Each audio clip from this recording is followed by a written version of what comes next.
Bem-vindo ao Café com Cavanha.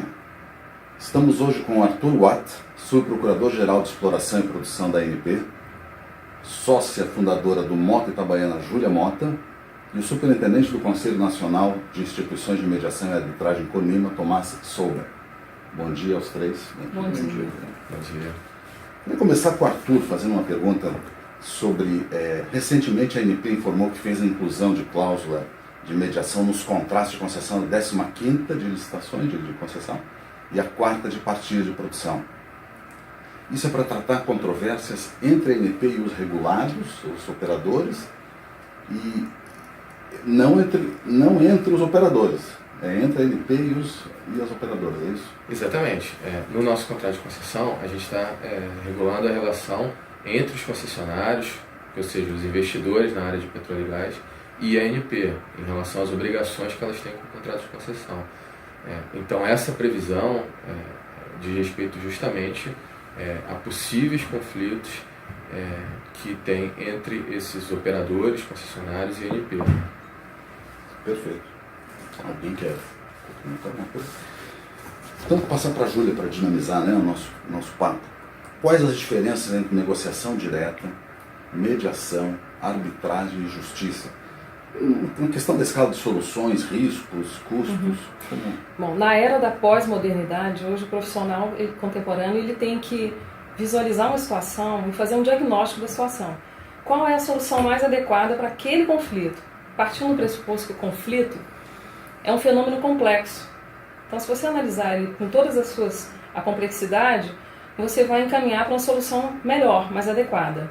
A maior parte dos conflitos é resolvido por negociação direta, principalmente na área de petróleo, ou nessas áreas em que existe uma complexidade técnica muito grande, existe poucos players no mercado, esses players se falam, conversam, e a maior parte das questões são discutidas por negociação e resolvidas por negociação direta. Até porque são sócios e muitas vezes nos projetos, né? Exatamente. Quando acontece uma controvérsia que realmente esgotou-se todas as fontes de negociação direta, nesse caso você vai avaliar então se você vai partir para uma mediação ou para uma arbitragem ou para o judiciário. Obviamente que você tem que prever nas suas cláusulas contratuais a solução que você espera naquele caso, né? Como foi feito agora nos contratos da ANP, existe uma previsão de mediação que não existia até pouco tempo, existia somente a arbitragem. A diferença entre esses métodos, né? O judiciário, bem como a arbitragem, são métodos adversariais em que o paradigma, o pressuposto é de batalha. Então você vai para uma batalha judicial ou uma batalha em arbitragem que você vai tentar vencer o seu adversário. Então, esse é o paradigma da arbitragem e do judiciário. Os métodos consensuais, como a mediação, a conciliação, os comitês de resolução de disputa e outros mais, eles partem de um outro pressuposto, que é o pressuposto de que os próprios envolvidos vão construir uma solução.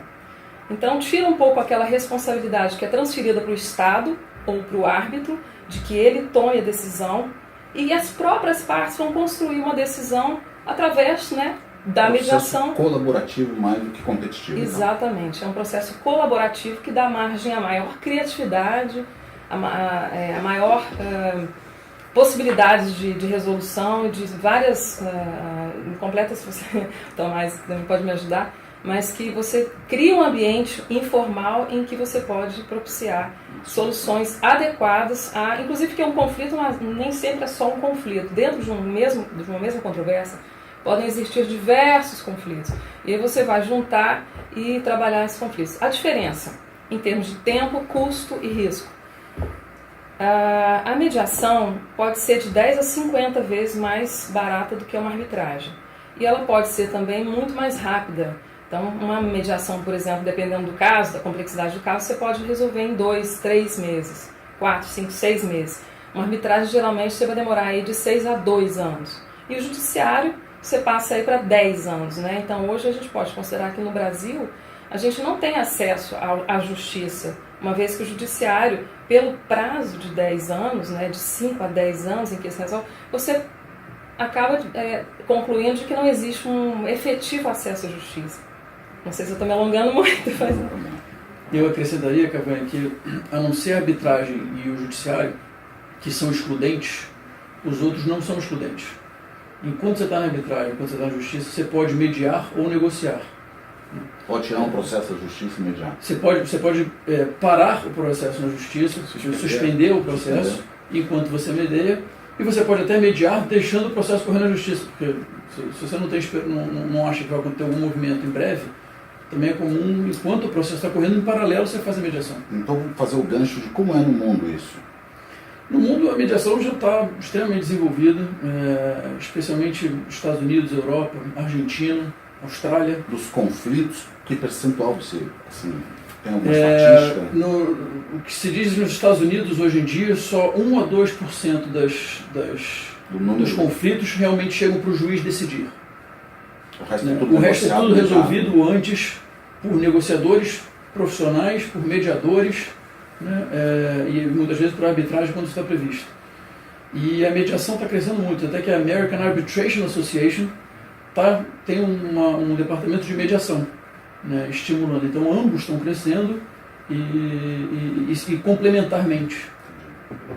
Essa questão da complementaridade ela está muito refletida no contrato de concessão da ANP, em que a gente prevê uma cláusula escalonada, em que em um primeiro momento você tem uma negociação que pode evoluir para uma mediação, e caso não cheguem a um acordo, o litígio será solucionado pela arbitragem. Interessante, a escadinha de tentativa de solução pelo mais fácil, mais rápido. E aí aproveito, Arthur, a fazer um gancho com que assunto seria um motivo potencial, é óbvio, de arbitragem, justiça ou mediação na área de óleo e gás que você enxerga, principalmente relativamente ao regulador e aos seus funcionários? Nos conflitos dos concessionários e do regulador, que estão previstos no contrato de concessão, as questões envolvem cumprimento do PEN, muitas vezes restrições ambientais que as empresas estão enfrentando e que podem refletir no contrato, questões relativas ao cumprimento do contrato, das obrigações acessórias, até mesmo de conteúdo local. Então, são conflitos variáveis derivados do contrato. Já entre os próprios players do mercado, a gente tem uma situação específica que gera um maior conflito entre eles, que muitas vezes é trazido para a ANP, que nas negociações relativas à unitização de blocos. Nesse caso, compete à ANP dar a última palavra, mas isso não impede, até incentivado, que as partes não aguardem essa decisão externa e possam fazer uma mediação entre eles para resolver o conflito, até porque quando há essa situação de unitização de blocos, eles vão ter que conviver por muitos e muitos anos ainda. Então, quer dizer, evitando vir para a ANP, tentando entre eles resolver toda a questão. Se busca sempre a solução mais consensual e melhor. Mesmo que a ANP tenha que participar num momento posterior, final, ou até dar decisões ali em questões de urgência, se as partes conseguem compor, seja por negociação direta ou por mediação, isso é muito incentivado. A vantagem na mediação, Tomás, é a questão das relações continuadas. Então, ela é muito adequada para conflitos em que as partes têm relações continuadas que vão continuar se relacionando. Então, se você tem um contrato de 30 anos, né, uma joint venture com um contrato entre duas concessionárias, e aquele contrato é por 30 anos, você não quer criar uma disputa, entrar numa disputa, numa arbitragem ou no judiciário. Você quer resolver. E principalmente se você tem outros envolvidos na disputa, como o IBAMA, ou a ANP, ou o próprio Ministério Público, você vai trazer para a mesa de mediação aqueles envolvidos no conflito. Um dos casos que a mediação é muito aplicada é para situações que não estão previstas no contrato, ou que não foram previstas na lei, ou que a interpretação realmente é ambígua, né? E se você for levar isso para um litígio, para uma arbitragem, é muito subjetivo, é muito difícil de dizer. Muito melhor tentar É muito melhor a composição. E quando, em geral, nesses casos, já se tenta negociar, mas a mediação, eu digo que a mediação é uma nova rodada de negociações, mas diferente das anteriores. É comum as pessoas que não conhecem a mediação chegarem para mediar achando que mais uma vez a tentativa de negociação, como já tentaram 10 vezes, já não deu certo 10 vezes. Então, na mediação é uma nova... É diferente, é uma negociação diferente, porque você tem um terceiro treinado, capacitado e habilitado para fazer com que ela seja diferente mesmo. Esse é o objetivo. Então, gancho de novo, quer dizer, e o que precisa para ser mediador? Tem cursos? Como é que isso funciona? Tem cursos, você pode ser mediador judicial ou não. Para ser mediador judicial você tem que ter feito o curso de 60 horas. Enfim, mas no fundo você tem que ter experiência e o mais importante, você tem que ter a confiança dos envolvidos. Se eles acreditam que você pode ajudá-los, você conseguirá fazer o trabalho. E em óleo e gás, Júlia? Porque existem habilidades, né? Porque se você leva para um terceiro neutro, você consegue, porque a mediação, ela entende, o Instituto da Mediação, que existe uma série de elementos subjetivos numa controvérsia que tem que ser enfrentados. Se você não enfrenta os elementos subjetivos, você não consegue resolver os elementos objetivos do conflito. Se precisa ter uma especialização, bom, aí é uma questão um pouco controvertida. Entendo que o mediador, ele tem que ter uma qualificação, ele tem que ter uma capacitação técnica, ele tem que estudar mediação, né? Ele tem que estudar o conflito, ele tem que aprender as técnicas e as ferramentas de mediação. Mas ele precisa conhecer o processo produtivo também ou não? O processo produtivo, a minha opinião é de que para você atuar em determinado setor como mediador, é útil, é interessante que a pessoa tenha um conhecimento naquele ramo. Por quê? Dependendo da complexidade do assunto, o mediador vai ter uma compreensão mais rápida, porque uma das habilidades que o mediador tem que ter, habilidades pessoais e experiência, como o Tomás falou, realmente é como um piloto de avião. O que adianta ele passar 10 anos estudando, fazer mestrado em pilotar e nunca ter pilotado um avião? O mediador é a mesma coisa, como qualquer profissional. Acumulação de experiência. Tem acúmulo de experiência. E o conhecimento em determinado setor é interessante porque ele vai ter uma análise e uma compreensão mais rápida. Então ele vai ajudar de uma forma mais eficiente. E nesse setor, como a gente enfrenta questões muito técnicas, no exemplo da monetização, ali você está tratando de questões de engenharia, geologia, reservatórios, como você sabe melhor que todos nós aqui, e as partes já têm essa experiência. Realmente uma pessoa que tem um conhecimento mais aprofundado da área, além das capacidades de mediação que a Júlia mencionou, com certeza é algo que acrescenta e tornaria o processo mais dinâmico, e você veria aquele mediador como alguém que está ali para facilitar e não alguém que vai ter que pegar todo o conflito, aprender tudo. Então realmente essa conjugação é muito interessante. Existem duas escolas na mediação, uma que diz que o mediador tem que conhecer muito bem o assunto para ajudar a achar a solução. E tem uma outra que diz que ele não precisa conhecer o assunto, porque o papel dele é viabilizar a conversa entre quem entende do assunto. Então você tem as duas linhas. Agora, sem dúvida alguma, ele conhecer a linguagem que está sendo usada ajuda, porque senão ele está quase que excluído da conversa. Tomás, tem que ser advogado para ser mediador? Não tem que ser. Inclusive eu não sou.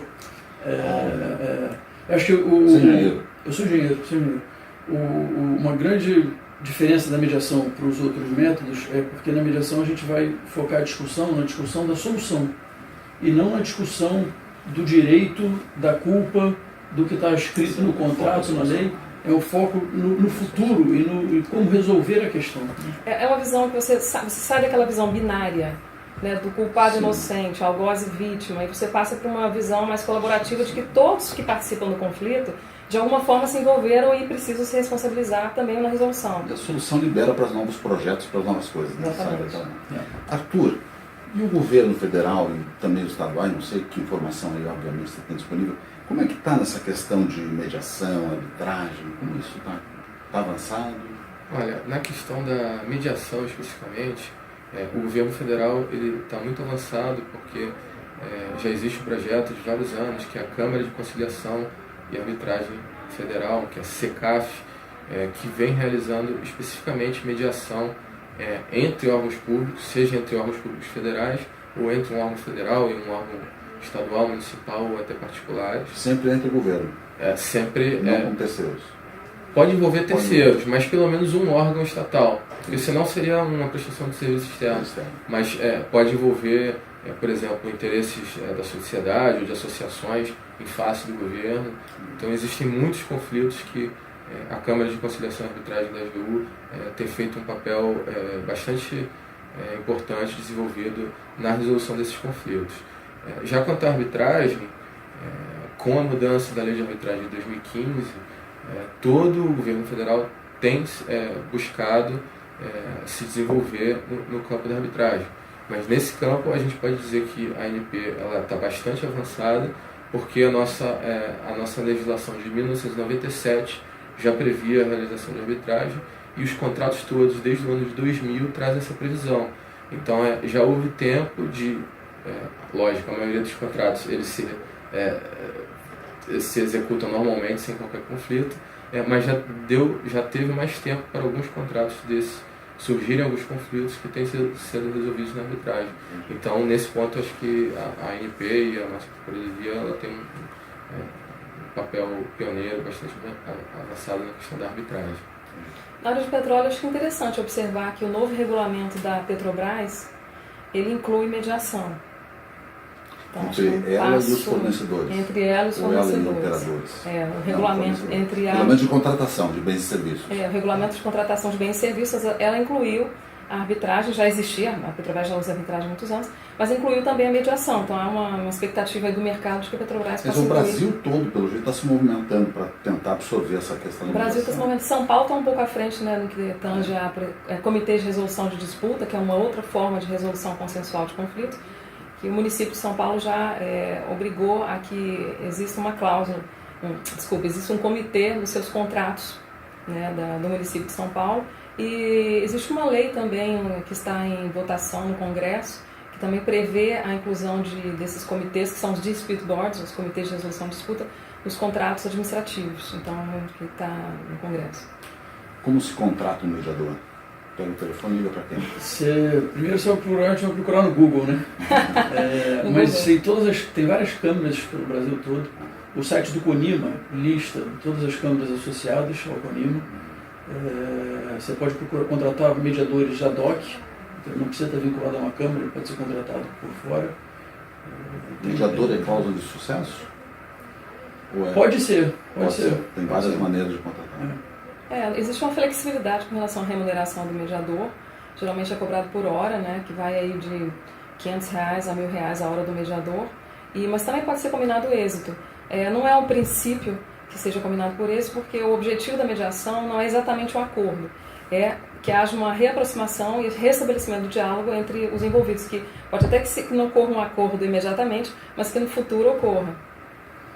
Tem uma questão que para a mediação estrito sensu, o mediador ele é contratado pelos dois lados e remunerado pelos dois lados. Se você traz alguém para te ajudar a negociar com outra pessoa, ele está sendo um negociador. Ele pode até usar as mesmas técnicas da mediação, se está se buscando uma solução ganha-ganha, mas ele não é imparcial. Ele está sendo parcial para um lado e isso está claro para todo mundo. Eu costumo dizer que atuando como mediador, a chance de sucesso aumenta.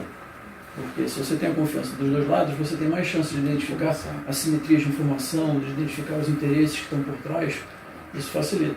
Mas, por exemplo, como mediador, você não pode vincular a remuneração ao sucesso, porque você está querendo ajudar a resolver ali. Arthur, deixar com você a finalização do nosso papo. O que você deixa? Seria interessante também você colocar que teve alguns casos interessantes de mediação no Brasil, como o caso da Sete Brasil e da Petrobras, que ainda não concluiu, mas é um caso que bem interessante na área de petróleo e gás. Um caso pesado, um caso importante. Muito, que tinha umas relações societárias fortes, né, entre as empresas, então questões societárias, questões técnicas, envolveu a contratação de plataformas e tudo, e é um caso bem interessante. Mediação para tentar solucionar. Muito interessante, resgatou muito bem esse tema. Muito bom. E é um caso que, se não for resolvido por mediação ou negociação, provavelmente vai levar uns 20 décadas. É complexo, né? É muito complexo. Bom, então, assim, você deu essa oportunidade aí para falar, a gente agradece muito. Eu acho que os meios de resolução de litígios, como um todo, meios alternativos de resolução de litígios, eles estão sendo cada vez mais adotados pela administração pública, tanto por questões de desafogar o Poder Judiciário, como de aproximar as partes que têm relações contínuas.